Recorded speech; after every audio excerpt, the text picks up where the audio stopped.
1 September 2024 আমরা পৌঁছে গিয়েছিলাম বোলপুরের সোনাঝুরি হাটের একদম পাশে অবস্থিত এই সুন্দর রিসর্টটি, দ্য ক্রিস্টিয়ালো রিসর্ট।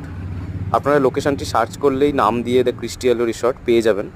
একদম বেরোলে পারেই বাঁ দিক থেকেই শুরু হয়ে যাচ্ছে সোনাঝুরির হাট। আপনাদেরকে 1 মিনিটও হাঁটতে হবে না।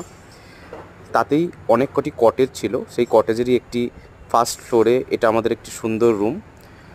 টোটাল 2600 টাকা নিয়েছিল আমাদের থেকে একদিনের জন্য। আমরা খাবার দাবারও খেয়েছিলাম তাদের থেকে কিছু কিনে। তাদের একটি রেস্টুরেন্ট আছে, প্লাস রুম সার্ভিসও আছে। খাবারগুলোও যথেষ্ট ভালো এবং যথেষ্ট রিজনেবল প্রাইসে। তো একটি অ্যাটাচ বাথরুম, এর সঙ্গে একটি ব্যালকনিও রয়েছে। যদিও আমরা বলাটা ভুল ছিল এখানে, প্রধানত আমিই গিয়েছিলাম বোলপুরে। আমার ওয়াইফ ওখানে আগে থেকেই থাকে। সে কী কর্মসূত্রে থাকে বা কী কারণে থাকে সেগুলো পরে আপনাদেরকে পরবর্তী ভিডিও বা শর্টসে বা কোনো দিন যদি সৌভাগ্য হয় এই চ্যানেলে আমরা Q&A করে আপনাদেরকে জানাবো। আপাতত এই মিনি ব্লগে আপনাদেরকে এই রিসর্টটি সম্বন্ধেই তুলে ধরছি। এই যে সুন্দর একটি ব্যালকনি, খুবই সুন্দর, মানে চারিপাশের পরিবেশটাও। আমরা গিয়েছিলাম একটি উইকেন্ডসেই, রবিবারে, যদিও খুব এমন ভিড় ছিল না।